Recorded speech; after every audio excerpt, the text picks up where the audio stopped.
rabbal alamin.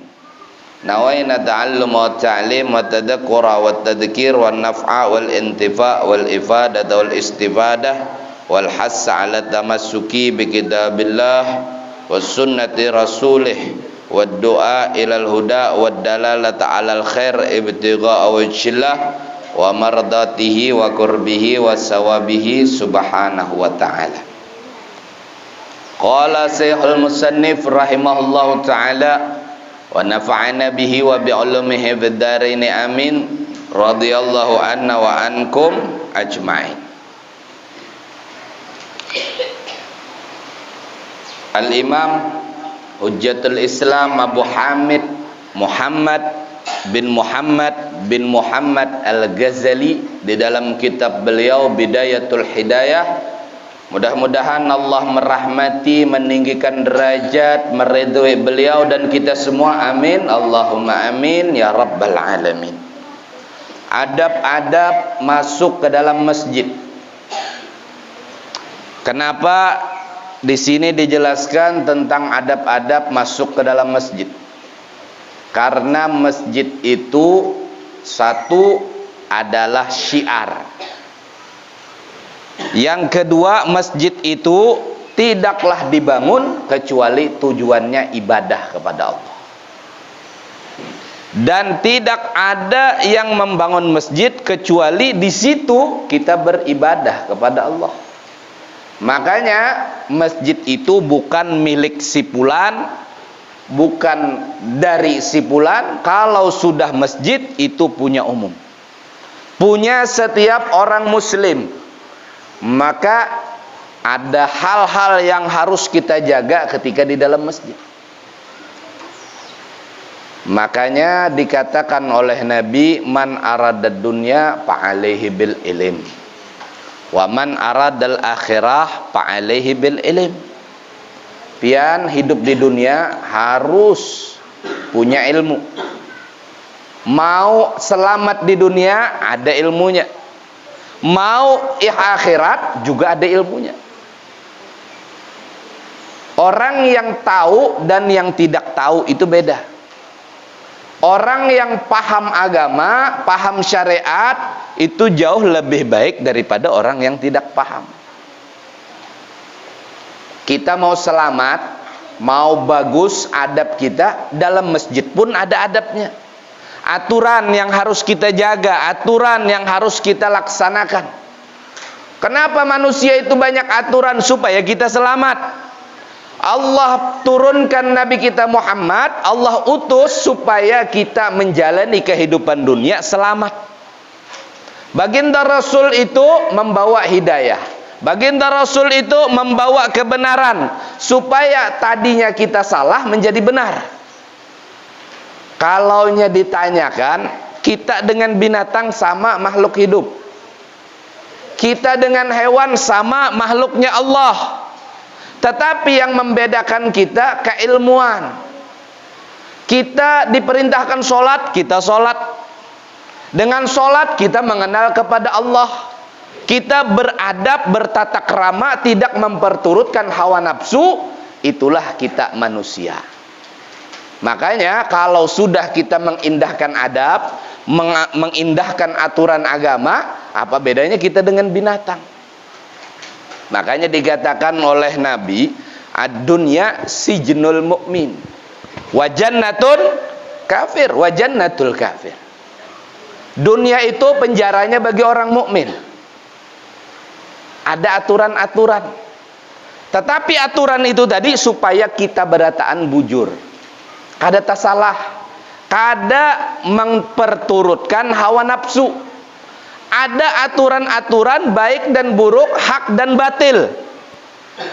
Kalau sudah kada ada aturan, maka kita kada punya batasan. Apa bedanya kita dengan makhluk hidup yang tanpa aturan, tanpa ilmu, tanpa akal?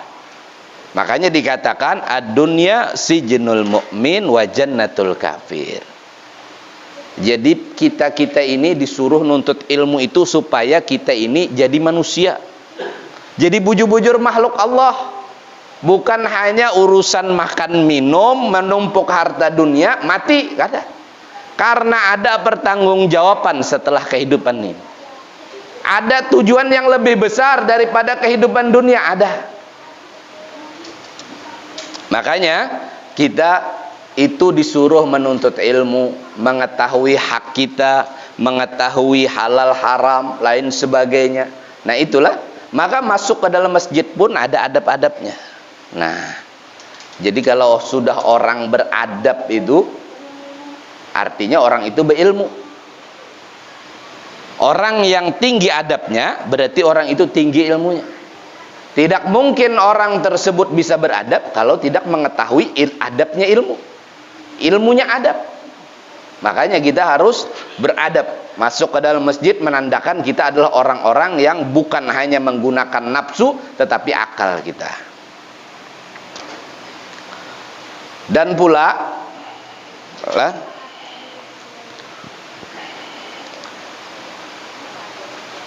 karena kita belajar, karena kita menuntut ilmu, sehingganya kita bisa menempatkan mana yang salah, mana yang benar, mana yang syariat, mana yang adat. Nah ini perlu diperhatikan. Mana yang syariat, mana yang adat, mana yang kewajiban, mana yang sunnat, mana yang mubah. Jadi bukan hanya kita mengikuti kebiasaan orang banyak, kita anggap itu adalah bagian daripada syariat, bukan. Seperti halnya di bulan Safar inilah, pian bulan Safar, banyak yang beranggapan bulan sial. Beranggapan bulan Safar itu adalah bulan sial. Makanya kalau orang Banjar, kalau sudah bulan Safar itu kadewani bekawinan. Kina rumah tangganya itu panasan jelah, lain sebagainya. Bangun rumah jangan bulan Safar, panasan. Ini orang Banjar, lah hutannya bulan Safar. Kalau orang Jawa hutannya bulan Muharram. Orang Jawa bilangnya sudah bulan Muharram, bakawinan kada lah, bangun rumah kada. Kenapa? Suro ajalah bulan Suro. Ada wani. Jadi bulan itu ada 12 bulan. Semuanya itu makhluk Allah. Semuanya sama di sisi Allah. Tidak ada memberi manfaat, tidak ada memberikan mudarat. Jadi bulan itu mau bulan Safar, bulan Muharram, semuanya sama. Yang membuat ketakutan tadi itu adat. Nah, orang Banjar lawan bulan Safar, orang Jawa lawan bulan Muharram. Jadi ada juga yang takutan lahiran bulan Safar. Lah, kedua ini lahiran bulan Safar. Nang kaya kau memilih harinya itulah. Nang kaya kau memilih bulannya. Likulli ummatin ajal. Kita ini punya ketetapan masing-masing. Bulan bin bulan, lahir bulan Maulid. Alhamdulillah sama dengan lahirnya Nabi kita. Bulan yang paling mulia karena di sana Nabi kita lahir. Kalau boleh memilih, tentu kita mungkin memilih 12 Rabiul Awal. Kenapa? Nabi kita lahir pada waktu tersebut. Tapi kan kada kau memilih lahir bulan Safar. Oh ini bilanya lahir bulan Safar nih, penyarikan orang aja. Panampilingan, panimpasan jelah. Ada nangka itulah. Soalnya ulun lahir bulan Safar lah. Bulan Safar ulun lahir. Tidak ada seperti itu. Mau bulan apapun itu semua sudah ketetapan Allah. Ujar Nabi lah, ujar Nabi. La adwa wala tiarah wala hamah wala safara. Dibuktikan oleh Nabi, dibantah oleh Nabi, tidak ada penyakit menular apapun itu kecuali izin Allah. Ma asaba mim musibatin illa biidznillah. Tidak ada yang menimpa suatu kaum, suatu orang akan suatu musibah kecuali izin Allah. Tidak ada satu musibah pun yang menimpa kita kecuali itu tadi izin Allah. Ujar Nabi, la adwa, tidak ada penyakit yang menular kecuali izin Allah. Wala hamah, wala tiarah, burung. Lah, orang jahiliyah, orang dahulu bilanya hendak tulak kemana-mana melepas burung. Bilanya burung buka ke kanan, oh tanda baik. Bila burung buka ke kiri, tanda kada baik. Bila kada baik, lapas pulang, habis burung lah. Ujar Nabi kada ada nangka itu. Walahama, begitu pula burung hantu, dah berikan manfaat. Apa burung hantu? Wadah kita lah burung buak lah ngarannya. Taulah pian burung buak lah. Ujar orang bahari lah, ini ulun ingat bahari, lagi halus lah. 20 tahunan yang lalu itu, orang-orang kan masih banyak burung hantu. Wah ini gak ada lagi burung hantunya.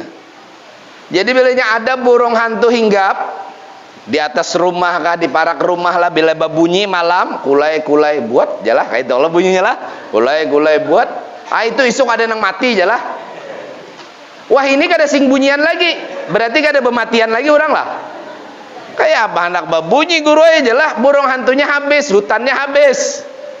Habis hutannya kada ada lagi, berarti kada pematian lagi. Nah ini juga sama seperti ini, tak ada memberikan mudarat wala manfaat.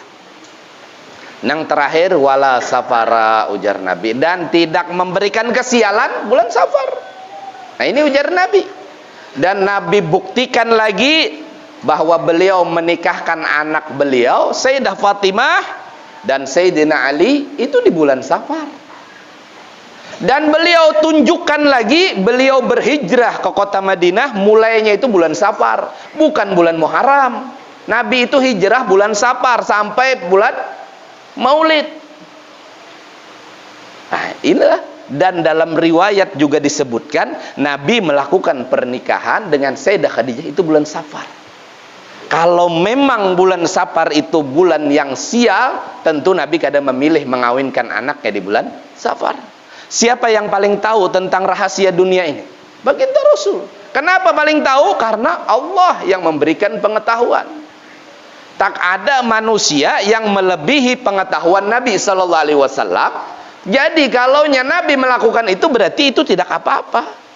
Yang berprasangka itulah yang kita yang tidak boleh. Ana indadani abdi bi paliyadunna bi. Pian menyangka kada baik, nang itu nang pian dapat. Pian punya prasangka nang kada baik, maka nang itu nang pian dapat. Ini di dalam agama tasya'um ngarannya. Kada boleh duduk di muka lawang, kina lambat jodoh. Ini tasya'um ngarannya. Suatu pekerjaan ditawil nang kada baik. Lah? Jangan rancak-rancak duduk di muka lawang jelah, kina lambat jodoh. Ampun kada dicari ya lambat aja lah. Apalagi berdiam di padang sawitan sini lah. Kada tetamu orang. Lambat jodoh, ya bujur lambat jodoh. Nah ini tasya'um. Beranggapan sesuatu tadi takwilnya buruk, artinya buruk. Gawian-gawian nang kakak itu tuh diartikan buruk. Nah ini tasya'um karena bulan Safar sial, ya pian dapat sial karena pian beranggapan bulan Safar sih sial. Tapi gawilah gawian itu tafaul, tafaulan ujar orang itu. Apa tafaulan? Mentakwil suatu gawian, suatu pekerjaan dengan takwil yang baik. Jadi contohnya itu seperti kalau orang Jawa lahiran, punya anak lah, baru lahir anaknya, biasanya bikin kue apa namanya? Iwel. Ada orang Jawa pendasnya? Kayaknya orang Jawa semua lah. Jangan-jangan nggak tahu kue iwel. Kan ada mendut, ada iwel. Itu hampir mirip, cuman beda. Kalau mendut itu kadang kawinan, kapanpun diulah. Tetapi kalau iwel itu kalau orang lahiran itu pasti ada kue itu tadi. Apa kue iwel itu? Jadi dulu katanya lah Wali Songo itu memberikan suatu pelajaran bagi murid-muridnya. Jadi kalau ada yang lahiran didoakan biru wali walidayya. Jadi wadainya itu tadi. Karena orang Jawa dulu sulit masih ngomong iwel tadi tuh biru wali walidayya tadi, akhirnya iwel. Wali walidayanya sulit disebut, akhirnya apa yang terucap iwel. Maksudnya apa? Supaya bayi lahir tadi nanti berbakti sama orang tuanya. Ini tabaul lah. Tabaul. Jangan-jangan pian tahu ulah aja wadenya nih lah. Kada tahu lagi maksud tujuannya itu tadi, iwal-iwal tadi. Nah, jadi maksud tujuannya itu supaya si anak itu nantinya mudah-mudahan jadi anak yang berbakti sama orang tuanya. Dan kalau ada orang Jawa meninggal, biasanya bikinnya apa kuenya? Apam. Apem kata orang Jawa, apem. Tapi apemnya yang putih itulah. Maksudnya apa? Dulu mereka juga diajarkan bersedekah dengan kue tersebut, lalu dikasih namalah kue tersebut afun. Ampunan. Karena orang Jawa sulit ngomong apun, akhirnya jadi apem. Maksudnya apa? Supaya yang meninggal tersebut mendapatkan ampunan. Ini tafaul. Paham biar sampai sini tafaul? Suatu pekerjaan di dalamnya ada takwil, ada artian, ada harapan kebaikan. Itu takwil namanya. Orang Banjar ada yang tulak haji, berangkat haji, 9 Arafah bagi-bagi agar, bersedekah es nyur, bersedekah nang dingin-dingin. Tujuannya apa? Oh, supaya nang tulak haji guru dingin. Makanya kami berbagi agar, es nyior lah, pokoknya es maes. Padahal pian berbagi sung setengah hari, di sana masih sungsung. Ini tafaul ngarannya. Lalu bagaimana orang-orang nang beranggapan bulan Safar tadi banyak sial balak-balak. Lalu lahirlah suatu perbuatan tafaul, baulah katupat. Untuk apa? Supaya bala tadi kada turun. Lah, ini tafaul. Tafaulan. Bukan adat, bukan syariat, tetapi suatu adat yang ditakwil, diartikan dengan kebaikan. Tetapi jangan dibalik. Tasya'um seperti tadilah, nang kayak burung tadi. Oh, bilanya kulai-kulai buat ini babunyi, ini ada nang mati isuk nih nah. Lah, kulai-kulai buat jelah. Pernah pian mendengar lah burung kulai-kulai buat itu? Dulu lah ada, wah ini jarang ada. Kulai-kulai buat jelah, kulai-kulai buat dah. Nah, ini mati ada nang isuk jelah. Nah, ini kan ada di tasya'um. Tasya'um lah. Atau ada nang beisi wasi lah. Ini wasi ini guru bilanya dirandam ke banyu, diminum banyunya mati orang nih. Ya mati betagar lah. Tak minum tagar. Ini ndak seperti ini. Pian wasi dari tidak punya mudarat manfaat. Ini wasi, ini keris ndak punya mudarat manfaat. Ini gure belajar ada dimandiakan nih gatalan serumahan. Ndak ada seperti itulah, ndak ada. Kenapa bisa seperti itu? Pian berprasangka terhadap seperti itu. Nah, jadi ndak boleh pian berprasangka, menyangka bulan Safar itu penuh kesialan. Lalu bagaimana dengan arba mustamir, rebu wekasan? Ujarkan ada dalilnya, ada riwayatnya. Cuman ulama berbeda pendapat. Ada yang madahkan iya, ada nang kada. Kalau sudah nangka ini kayak apa? Ilzam kitab Allah, watba sunnatan, waqtat hadakallah bil aslab. Kalau sudah bercampur berbeda pendapat seperti ini, maka ambillah pala salaf sebagai tauladan kita. Nang kayak apa salaf? Sebagaimana Nabi, beliau tidak takut bulan Safar. Beliau tidak ketakutan dengan bulan Safar atau arba mustamir, rebu wekasan. Guru-guru kita seperti itu pula. Jadi kalau sudah arba mustamir, beliau keluar rumah. Ngapain? Rekreasi. Nah, bulah. Jadi pian bawai laki pian bilanya arba mustamir itu jangan disawitan aja begana. Kenapa? Kadusah kemana-mana umanya ini arba mustamir banyak bala. Keluar. Untuk menentang adat jahiliyah. Tapi bukan juga sombong. Oh, saya enggak apa-apa. Tapi mereka tetap keluarnya baca qasidah, baca doa, baca wirid. Nah, ini yang dilakukan guru-guru kami. Habib Umar keluar, beliau lawan murid-murid sidin di kebun baca qasidah. Nah, ini supaya menentang adat jahiliyah. Makanya pian di Jawa Habib-habib itu kalau rebut terakhir bukan diam diri di rumah, tapi bawa keluarga, bawa kawan-kawan ke pantai, ke kebun, santai di sanalah, menunjukkan bahwasanya kita tidak takut kepada makhluk Allah, yaitu terakhir. Tetapi tetap beringat, yaitu dengan memperbanyak doa, zikir, kasidah dibaca. Nah, ini seperti itulah waqtat hadakallah bil aslab. Kita berpegang kepada para salaf. Nah, jadi seperti itu. Jadi gunanya kita mengetahui ilmu tadi supaya jangan salah dalam menetapkan akidah seperti itu, pemahaman seperti itu. Lah, ini 1400 tahun yang lalu Nabi sudah mengingatkan masalah bulan Safar ini. Tapi alhamdulillah lah masih banyak aja yang takutan dengan bulan Safar. Kada wani bakawinan, kada wani menajak rumah lah, kada wani kalau kawa kada usah melahirkan bulan Safar ini aja lah. Nah, inilah janganlah. Nah, makanya kita harus belajar supaya kita tahu mana menempatkan betul-betul keilmuan kita, pengetahuan kita.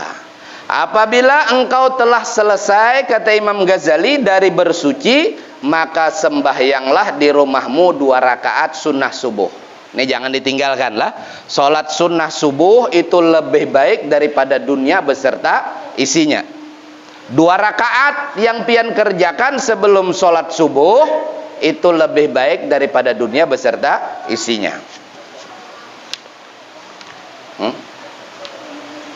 Iya.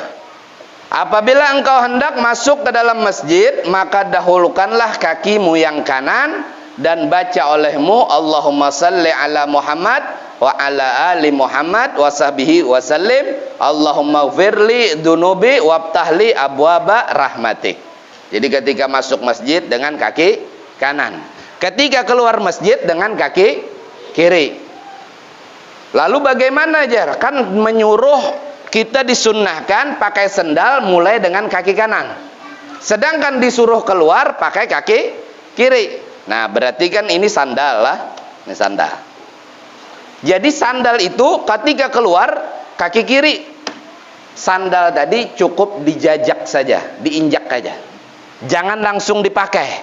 Nah, ketika kaki kanan yang keluar itu langsung masuk. Cek. Nah, berarti pian mendapatkan 2 kesunahan. Keluar masjid dengan kaki kiri dan memakai sandal dengan kaki kanan.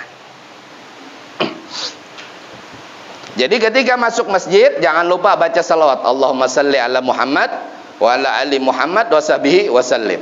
Allahumma firli dunubi wabtahli abwaba rahmatik. Ya Allah, berikanlah rahmatmu dan salam sejahtera kepada penghulu kami Nabi sallallahu alaihi wasallam dan kepada keluarga serta sahabat baginda. Ya Allah, ampunilah dosa-dosaku dan bukakanlah bagiku pintu rahmatmu. Lalu apabila engkau melihat di dalam masjid orang yang menjual sesuatu, pian melihat ada orang berjualan, yang dimaksud masjid itu apa? Kalaunya halamannya tersebut diwakafkan untuk masjid, maka itu masjid juga. Tetapi kalau halamannya itu diwakafkan untuk limaslahatil masjid, bukan masjidnya tapi untuk kemaslahatan, diulahkan WC, diulahkan gudang akhirnya, nah itu tidak apa-apa di halaman. Tetapi kalaunya itu wakafnya untuk masjid seluruhnya, maka orang haid tidak boleh, orang belum mandi wajib tidak boleh. Maka berjualan tadi pun termasuk. Apabila kita melihat di dalam masjid ada orang berjualan, menawarkan suatu dagangan, walau dagangannya tidak ada, lah, misalkan, maka sunnah olehmu, kata Imam Ghazali, katakan olehmu, mudah-mudahan Allah Ta'ala tidak memberikan keuntungan kepada perniagaan. Mudah-mudahan jualannya tadi kada ada untungnya. Mudah-mudahan dagangannya tadi tidak punya untung. Kenapa? Karena ini kada menjaga adab di dalam masjid.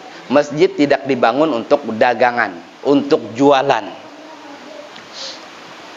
Dan apabila engkau melihat seseorang yang mencari suatu harta yang hilang, ada orang kehilangan, ada orang kehilangan, mencari hartanya tadi di dalam masjid.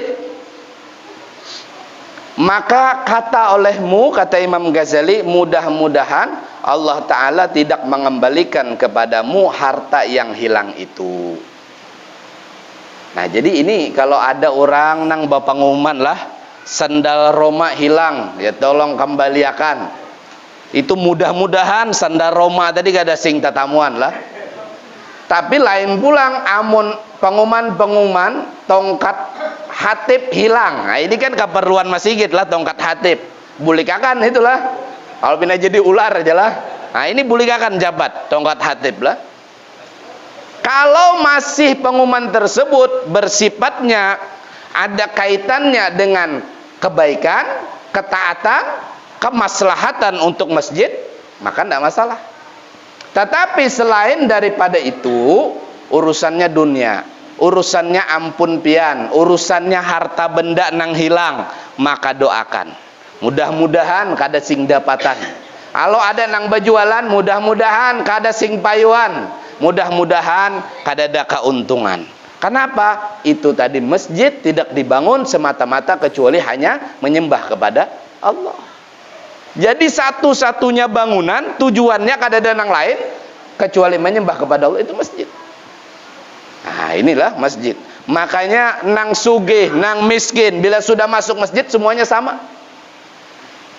Adalah nang sugih misalkan harus di muka, kada. Nang badahulu nang boleh di muka. Kalau yang nang sugih harus karpetnya 4, kada, sama. Pokoknya nang kada bakarpet dia sama.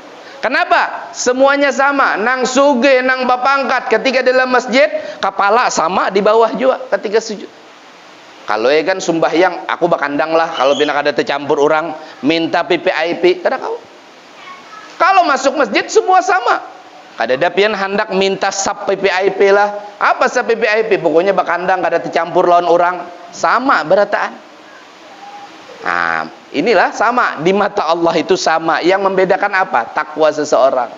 Cuman di akhir zaman ini kita melihatlah harta, pangkat, tahta ini yang menjadi tolak ukur kemuliaan. Kadang kita melihat kenapa orang berlomba-lomba mengumpulkan harta, karena inya yakin dengan banyak harta inya akan mulia. Padahal nang sugih kada mulia, nang miskin kada hina. Nang mulia itu nang mana? Nang paling takwa kepada Allah. Dan kalonya pian toh lah, ada nang sugih cari muka kah orang tuh. Lawan atasan cari muka.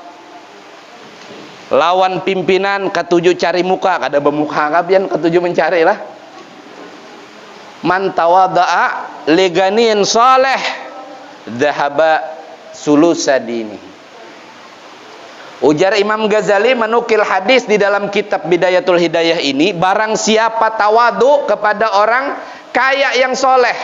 Ada orang sugih, ada orang kaya, soleh dia, akhlak baik, penyembah yang taat agama, tetapi inya tawadu tadi karena bukan kesolehannya melainkan kesugihannya. Suruk lah bahasa kitanya lah. Maambung banar lawan orang sugih tadi. Kenapa? Karena inya sugih, bukan solehnya. Maka sepertiga agamanya hilang, sepertiga adabnya hilang. Nah, ini kada boleh kita. Kalau orang soleh, ya sudah sepantasnya. Orang soleh kita tawadu. Tetapi bukan karena kesolehannya, karena kesugihannya. Tawadu, nah ini luput ngarannya. Tidak boleh. Ujar Nabi lah, urusan dunia itu laukanatid dunia ta'dilu indallah janaha ba'udah masyaka kafiran minha syurbatama. Kalau sanya dunia ini, ujar Nabi, punya nilai di sisi Allah, ada nilainya di sisi Allah. Dunia beserta isinya ini ada nilainya di sisi Allah, walaupun nilainya itu cuman sehelai sayap nyamuk. Adalah nang bertukar sayap nyamuk di sini. Jangankan sabalah lah, sekilo ya kadada. Ini kalau ada nilainya sehelai sayap nyamuk di sisi Allah, dunia ini. Kalau ada nilainya, maka orang kafir sudah pasti tidak diberi minum oleh Allah walau seteguk air. Tapi dunia tidak ada nilainya. Nang kafir, nang kada beriman, nang menentang dengan perintah Allah, semuanya diberi oleh Allah. Itu sifat Rahman Rahimnya Allah lah. Sifat Rahman kasih sayangnya Allah luas. Nang kafir dapat, nang kada beriman dapat. Tak kalaunya memang dunia ini ada nilai di sisi Allah, nang kafir tadi kada diberi Allah minum, walau seteguk banyak. Lalu kenapa kita bisa menghormati orang, memuliakan orang karena sebab kekayaannya? Bukan karena kesolehannya, bukan karena ketakwaannya, bukan karena kedekatannya dengan Allah. Nah ini luputlah. Kalau seperti ini, tolak ukur kita berarti salah. Makanya pemikiran-pemikiran nang sugih mulia, nang miskin hina itu, ini di akhir zaman sudah banyak. Wadah kita banyak beranggapan seperti itu. Bilanya sugih mulia, bilanya miskin hina. Padahal nang menjadi tolak ukur kemuliaan adalah takwanya. Masuk ke dalam masjid semua sama. Nang sugih, nang miskin, nang baduit, nang kada baduit lah, semua sama. Cuma nang kada baduit biasanya muhamasam lah masuk masjid. Apa? Ya Allah, mudah-mudahan imbah keluar nih banyak rezeki. Nah, ini membedakan aja orang ngalah lain. Nah, jadi kalau ketika masuk masjid jangan lupa baca Allahumma salli ala Muhammad wa ala ali Muhammad wa sahbihi wa sallim. Allahumma ufirli dunubi wabtahli abwaba rahmatik. Nah ini bisa pian tulis kena di muka masjid lah, pian tulis di muka masjid. Nah ini jangan takutan nang tukang tulis bujur uyuh bermodal laminating, modal fotokopi. Tetapi setiap kali ada orang nang masuk, sekali setoran dulu lon pian. Ada 100 guru hari Jumat masuk berdoa berataan 100 kali setoran non pian pahalanya. Nang masuk tadi tetap dapat pahala juga. Mandala ala khairin palahamis la ajri fa'ilihi. Kada ada ruginya lah bauyuh. Ah tulis di situ sabuting, situ sabuting, situ sabuting. Doa tadi maka dapat sunnah berataan. Nang tukang tulis dapat pahala terus biar. Kada mendoakan mati lah. Misalkan sidin mati tadi ya tetap dapat juga, jangan takutan lah. Apabila engkau masuk ke dalam masjid, maka jangan engkau duduk sehingga engkau sembahyang dulu 2 rakaat sunnah tahiyatul masjid. Nah ini kemuliaan, penghormatan kepada masjid. Jangan duduk dulu kecuali telah mengerjakan 2 rakaat tahiyatul masjid. Kecuali pian mau belajar. Orang sudah mulai belajaran misalkan, ini kan sunnah tahiyatul masjid. Boleh diganti dengan subhanallah, alhamdulillah, la ilaha illallah, Allahu akbar 3 kali. Atau selepas sholat asar pian masuk. Karena para salaf kita biasanya mereka tidak sholat tahiyatul masjid. Walaupun sholat tahiyatul masjid itu karena ada sebab, maka disunnahkan sholat sunnah. Tetapi para salaf kita meninggalkan. Dan diganti dengan subhanallah, alhamdulillah, la ilaha illallah, Allahu akbar. Jadi jangan lupa tahiyatul masjid. Masuk masjid. Kalaunya sudah duduk, nah ini lain pulang. Artinya kan orang baru masuk. Dan jikalau engkau tidak dalam keadaan suci dari hadas kecil, atau engkau tidak bermaksud mengerjakan sembahyang tahiyatul masjid itu oleh karena ada majelis ilmu dan sedang berjalan misalnya, maka cukuplah engkau membaca al-baqiyatus shalihah 3 kali. Subhanallah walhamdulillah wala ilaha illallah, Allahu akbar. Dan mengikuti pendapat sebagian ulama 4 kali. Ada yang mengatakan 3, ada yang mengatakan 4. Tidak apa-apa. Bilanya pian baca 4, 3 dapat juga. Tapi bilanya baca 3, nang memadahkan 4 pian kada dapat lah. Nah, baca 4 lah. Dan mengikuti pendapat sebagian ulama baca 4 kali. Dan ada pula yang berpendapat hendaklah dibaca 3 kali bagi orang yang tidak ada wudu. Nah, kalau tidak ada wudu 3 kali, dan sekali saja bagi orang yang berwudu. Intinya bacalah ini mau sekali, 3 kali, 4 kali. Dan baqiyatus shalihah itu ialah subhanallah walhamdulillah wala ilaha illallah, Allahu akbar. Dan apabila engkau belum lagi sembahyang sunnah qabliyah subuh, maka kerjakanlah dan memadailah sembahyang sunnah subuh itu untuk menjadi sembahyang tahiyatul masjid.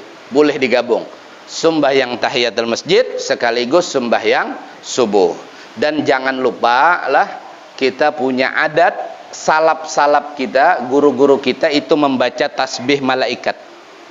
Kalau di Hadramut membaca tasbih malaikat itu sebelum sembahyang sunnah subuh. Ketika adzan sudah masuk, Allahu akbar selesai, langsung subhanallah alhamdulillah wala subhanallah bihamdi subhanallahil azim astaghfirullah 100 kali.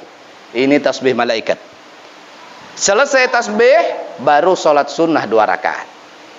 Kalau kebiasaan di Hadramut seperti itu. Jadi adzan tidak langsung sholat, tetapi baca tasbih malaikat dulu. Itu masjid-masjid di sana semua. Subhanallah bihamdi, subhanallahil adzim, astaghfirullah 100 kali. Dalam riwayat disebutkan barang siapa yang istiqamah dengan tasbih ini, maka insyaallah dia akan dikayakan. Nah, ini cocok lah lawan pian lah. Cocok nih, kalau pokoknya cari yang sugi-sugi aja gore amalan itu jelas. Insyaallah pian dijauhkan dari fakir. Nang belum punya jodoh lakas dapat jodoh. Nang belum punya anak insyaallah lakas dapat anak. Rizki lah, ini intinya rizki semuanya. Tasbih malaikat, subhanallah bihamdi, subhanallahil adzim, astaghfirullah 100 kali. Setelah itu baru sholat sunnah fajar, baru doa-doa fajar. Lalu ya hayyu ya qayyum la ilaha illa anta, lain sebagainya. Dan apabila engkau selesai daripada yang demikian itu, maka hendaklah engkau berniat i'tikaf di dalam masjid. Dan bacalah doa yang selalu dibaca oleh Rasul sallallahu alaihi wasallam setelah sembahyang sunat subuh. Nah, ini doanya yang ulun maksud tadi, doa-doa fajar. Ini panjang lah. Allahumma inni as'aluka rahmatan min indika tahdi biha qalbi wa tajma'u biha syamli wa tallumu biha sya'si. Dibaca enggak di sinilah. Bacalah. Cuman panjang ini. Sampai selesai. Enggak dibaca. Nah, ini bacalah. Kalau dibaca guru, ini subuhnya agak landung. Dalam riwayat, guru-guru kita sering bercerita subuh itu memang agak landung. Jadi jangan terlalu cepat mengerjakan sholat subuh. Faedahnya apa? Supaya yang terlambat bisa ikut berjamaah juga. Jadi tidak apa-apa, isi aja dengan doa-doa tadi lah. Tasbih malaikat tadi dibaca, mudah-mudahan sugih berataan lah. Bisi sawit berataan lah, kebun sawit berataan. Nah, ini bacalah. Subhanallah bihamdi, subhanallah adzim, astaghfirullah. Istiqamah pian dijamin insyaallah. Pian akan dipermudah dalam urusan rezeki. Setelah itu sholat sunnah, ini amalan sugih juga. Doa ini tadi sama, ini biar bercahaya pian. Bukunya mulai subuh tadi sampai ke malam bercahaya. Hati bercahaya, badan bercahaya, daging bercahaya. Ini doanya itu gimana? Arti-artinya semuaan berataan lah. Nah, ini baca semua. Lah baca ini memang agak panjang lah, agak panjang. Tetapi kan waktu subuh tadi memang sebagian ulama mengatakan kalau kita menginginkan dunia maka amalkan amalan di waktu fajar. Amalan-amalan waktu subuh itu efeknya urusan dunia. Jadi pian nang hendak rezeki luas waktu subuh tadi amalannya. Pian hendak lancar urusan waktu subuh tadi urusan dunia. Sedangkan di sore hari itu urusan akhirat. Kebanyakan urusannya akhirat supaya azab kubur aman. Di akhirat begini-begini. Nah, ini amalan-amalannya lah. Kita minta lawan HRD lah supaya kalau terlambat sedikit kada apa-apa. Kenapa? Subuhnya panjang wiridnya. Nah, ini enggak apa-apa lah. Wallahu a'lam.